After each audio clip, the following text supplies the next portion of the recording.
Hi everyone, Christian Aparicio here to give you another tutorial with Nastran Solution 200.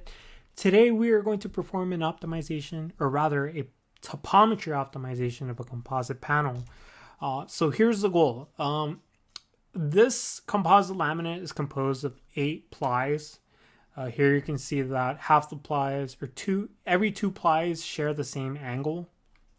What we want to do is, for similar plies or plies with the same orientation angle, we want to identify what sections of the ply could potentially be removed from the laminate.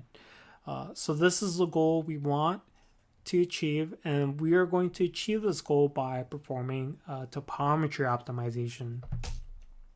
So here you can see that at the very end, all 8 plies have the same rectangular cross section. But then at the end of this optimization, we see that different pliers are going to be cut a little differently. So here, just know that on one edge of the panel, it's going to be fixed. And then on the other edge, we're going to be applying this load in the downward, rightward direction. And here on this slide is the optimization problem statement. This is where every practitioner should start off with. Anytime you're about to perform optimization, you should start here with the problem statement.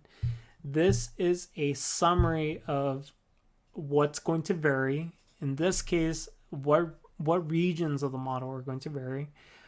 We also want to specify what the objective is and what the constraints are. So here we want to say we want to vary the thickness of plies 1 and 8, 2, 7, 3, 6, and plies 4, 5. We want to say that the smallest thickness allowed is 0.001. Here, what we end up getting at the end is basically every element will get, let's think of it as a score. Elements that have a higher score mean that material in that element is more important than other elements with that material. So here, let me actually go back to this slide and show you. So at the end, we're going to get a plot like this. The red means that region is critical and we should keep material for that ply there. The blue is a region that is not as critical and is a region we could potentially remove from the ply. So here, for example, for ply 2 and 7, we might get a result like this. So here we know that we should keep the ply in this region, but in blue, maybe we should remove the ply, hence we get a cut like this. Now, where to cut is open to interpretation. For example, here, there are 2 ways to cut it. You could just remove the blue section out, but you can imagine that ply here. Let me get a pen here. This region, maybe you could remove that. This region, you could remove that. And then this region too, you could remove that. This ply, when you build the laminate for this ply, this might be a really challenging laminate to build. So here for this example, I just say, okay, let's go ahead and just have the whole ply here. But here for this other ply, 2 and 7, I say, okay, we could remove this and that. So let's cut it like this. Your interpretation might be a little different. And your interpretation is just as correct as my interpretation. Let's go ahead and go back to the problem statement. So here again, the variables are going to be variations in the region. At the end, we're going to get a contour plot like I just showed that tell you where you need to have ply and where you potentially can remove ply. We want to, for our objective, minimize the compliance. This is essentially saying that we want to maximize the stiffness of the composite panel. We have one constraint. We say that, let's suppose that we have a panel that has half the weight. Then where do we need to add ply to maximize the stiffness? Here we're saying that if the original weight was 75 units of weight, we say that the upper bound is 38. So here we're saying we're using this to represent our constraint. So if we have this constraint, suppose we're aiming for half the weight, where do we need to add material to the ply to maximize the stiffness? So now, just in case you have a question, you can contact me at this email address. If you want to use the web app that we are demonstrating today, you can also contact me at this email address. Now, before any tutorial, I like to have a clean downloads directory. The reason is because if you have a lot of files, that will become confusing at some point when you have more and more files. When you download anything from a web browser, it typically likes to leave those files in the downloads directory, and that's not what I want to do. I don't want to get myself confused later on, so that's why I completely clear everything out. So let's go ahead and just delete all my previous files. To start off this tutorial, you need a PDF file that contains the Nastran model for the composite panel. So for this, we're going to navigate here, and we're going to download this PDF file.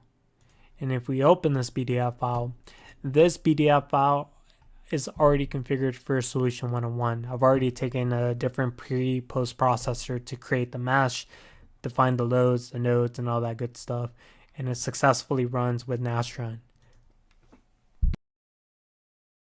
Back to the web app, let's click Size and Topometry.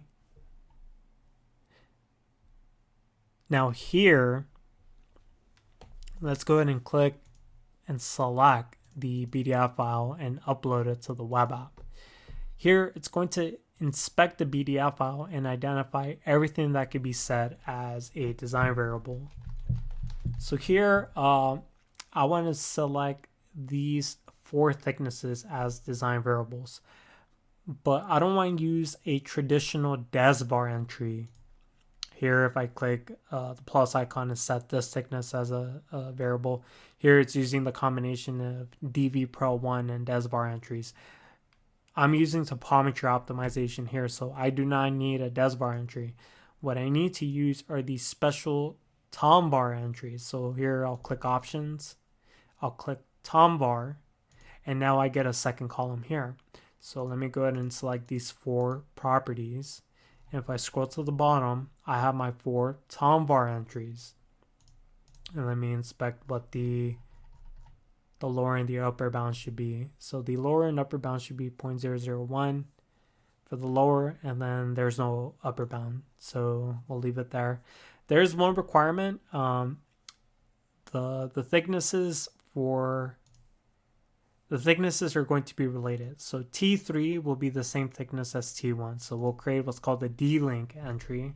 So let's say Z3 is going to take on any value Z1. So here we're saying that Z3 is dependent on Z1.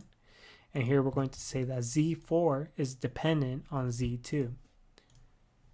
So Z4 is dependent on Z2. What's next? The objective. So let's go ahead and navigate to the objective, and let's look for compliance. So that's on the last page of all these responses that are available. We'll click on compliance. So you click the plus icon, and we want to maximize the compliance here. Let's go ahead and make sure that's what I'm doing. Oh, right. So be careful here. If we minimize the compliance, that's the same as maximizing the stiffness. So here we should select minimize for the objective response here. Now let's go ahead and move on to the constraints. I believe it's the weight we want to constrain. So let's go ahead and look here. The weight should be less than 38. So we'll go ahead and say that the weight is less than 38. And let me see if there are any other modifications to do. Right, so there's one modification to the P2 setting on the de-optimization settings. Here we want to say that we want to only see the constraints on the responses. The reason we're modifying this is because let's suppose my finite element model had 1 million elements. If we use the option 15, it's going to print in the F06 file the objective and the design variables. You can imagine that if we print every design variable inside of the BDF or the F06 file, that's going to be a lot of data. So what we say here is that ignore the design variables. We only want to look at the constraints and responses. This will reduce the amount of data inside of the F06 file. So that's why we select that option. Now let's go ahead and click Exporter here and click Download. And then we will go here and extract the contents. And we'll go ahead and start this optimization. Now, I believe later on in this tutorial, let me look at this, we will go ahead and look at results in Patran. So let's go ahead and do that right now. Let me create a temporary folder. This folder is going to contain my Patran database. So let's go ahead and do that right now. Oh wow, and the optimization's finished a lot faster than I thought. So here, let's look at what's happening. Remember, we want to minimize the compliance. So here's the compliance at the beginning. After design cycle 1, the compliance is increased. But notice what happens afterwards. The compliance is minimized. So our optimization appears to be going successfully. To confirm that the optimization is successful, let's make sure that the normalized constraints are negative or close to 0. Here at the beginning, the normalized constraint is positive. That means that at the beginning, the constraints are being violated because this max normalized constraint is positive.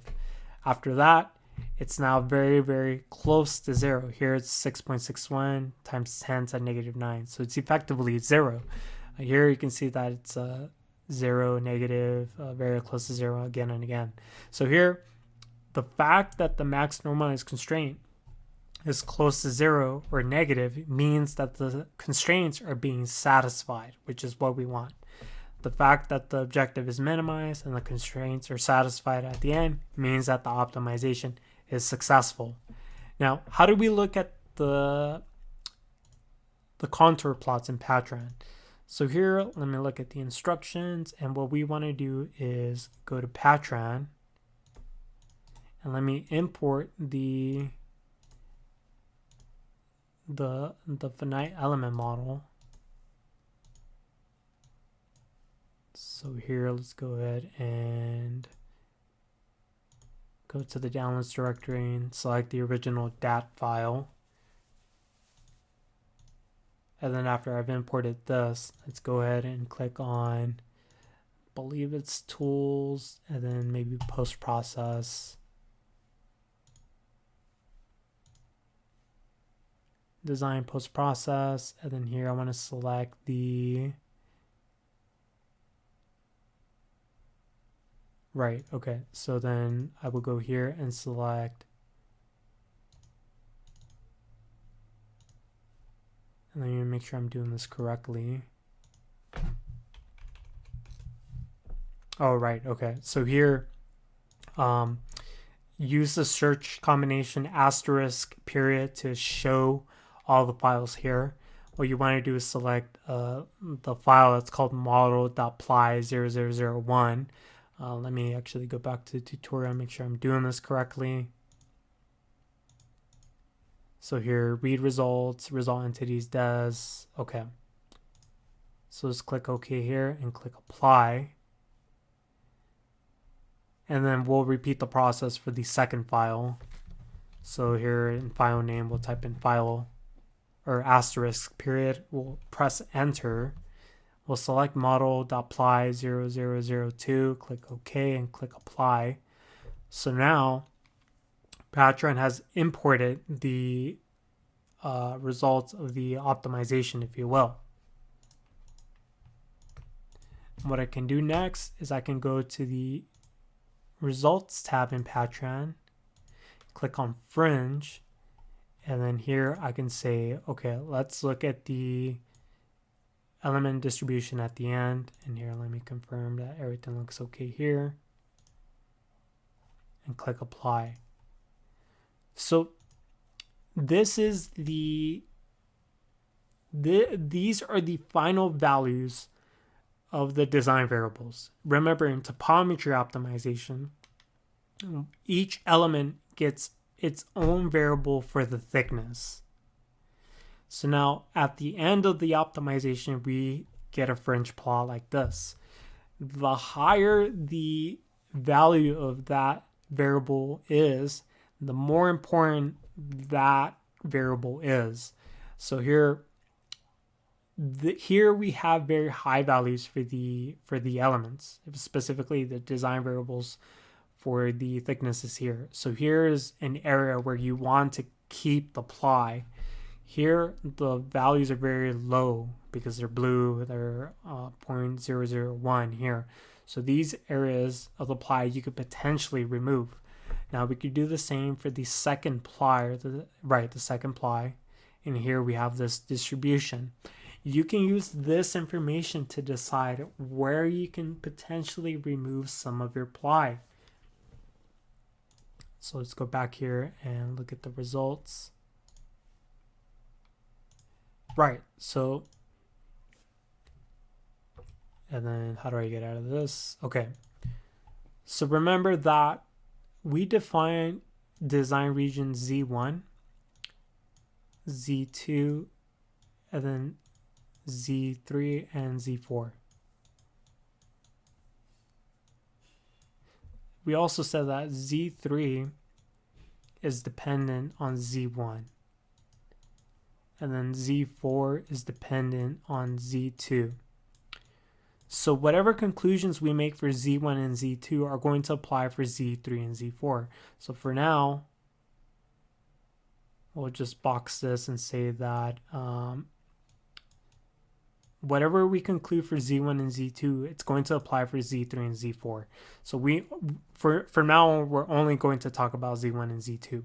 So now, remember, if we have my finite element model, and then here I have my elements, when I use topometry optimization, each element is going to get its own variable. So here you can imagine this element is x1, this element is x2, this element is x3, and so on and so on.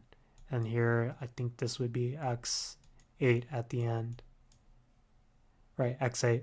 So then during the optimization, you can imagine that here we'll say that this is design cycle, and the DC for design cycle, and here is going to be the thickness change.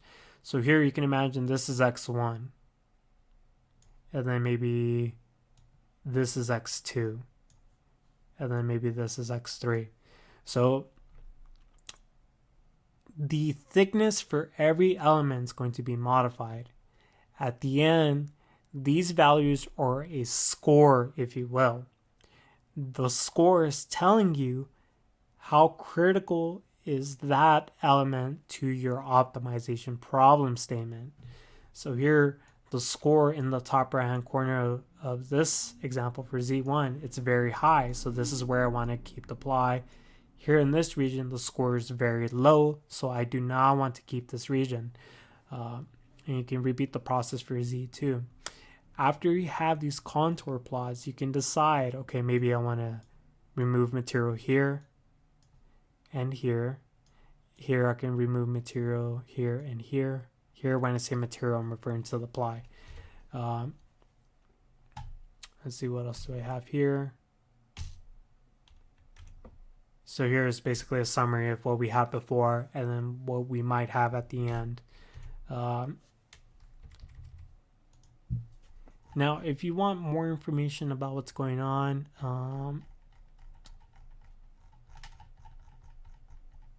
you can read more about this in what's called the optimization, or the MSC Nastran Design Sensitivity and Optimization User's Guide.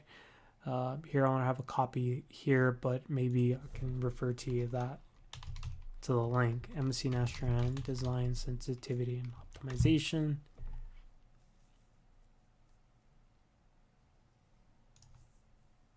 And let me see if I can find you a link to that. Right, okay, so here it is. If you open this PDF document, There's a chapter on topometry optimization. If you have questions regarding some of the topics I went over today, I recommend referring to this document and specifically refer to the chapter that's called Topometry Optimization. So here, if we look at the table of contents and navigate to where we have topometry optimization, here I recommend going through this to get a better understanding of what's happening when you're performing topometry optimization.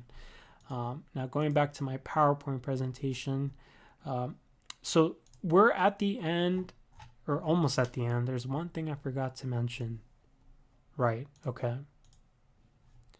So I believe if we open up the PY, so the PCH value or model file. Okay, so now each element has its own thickness, if you will. If for some reason you wanted to, how do I say, update your original PDF file with these new entries, and here, what do I mean by this? The original PDF file had one single pcomp entry. So it was just one pcomp entry for everything. At the end, you get this, you get a one pcomp entry per element. If you wanted to go ahead and update this, you could use what's called the PCH web app. Let me look here a little bit more.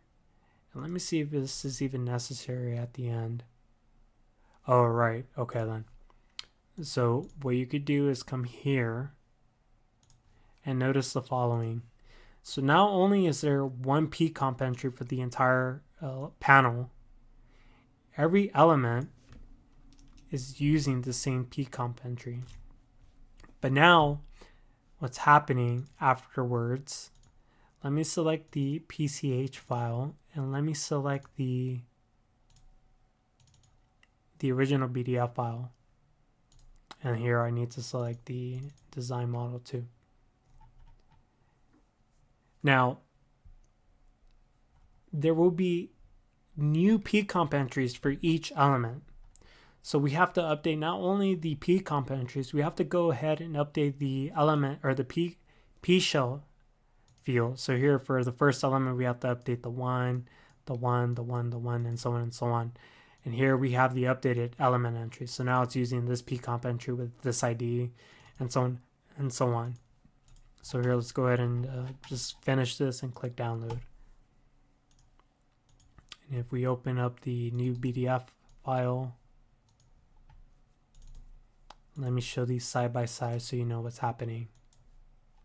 So remember, the pcomp entry that we used to have before has now been split. We have multiple pcomp entries, one pcomp entry per element.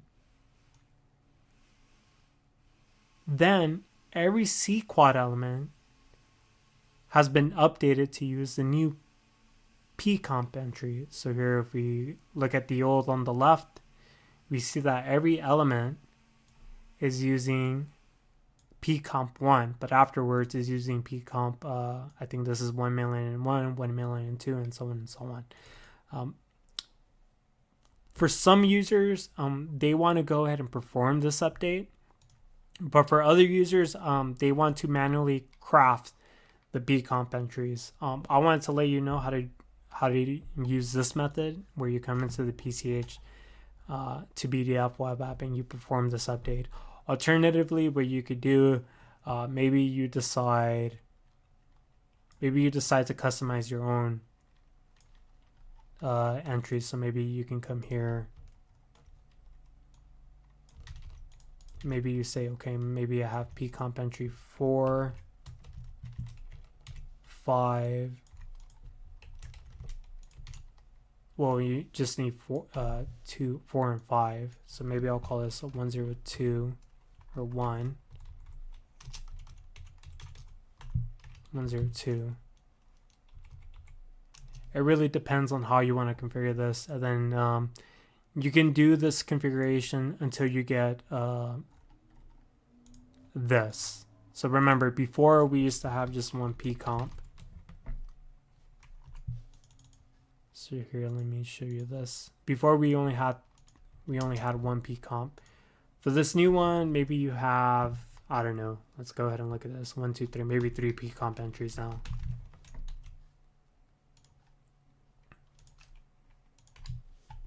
Right, so you're going to have one P comp entry defining this laminate with this layup, a second P comp entry for this region in the middle with this layup, and then a third one with this layup. But here you can see that both of these are the same, so maybe you could just get away with using 2 P comps. So this is the second way you can go about your P comp entries. So one way is you use exactly what you got from the optimizer, 1 P comp entry per element, or you can craft your own P comp entries and go forward with those. So I think that was the last thing I wanted to say here. Let me say this. As always, if you have any comments, questions, you're welcome to contact me at this email address that you see here on the screen. With that, I'll end it here, and thank you so much for watching.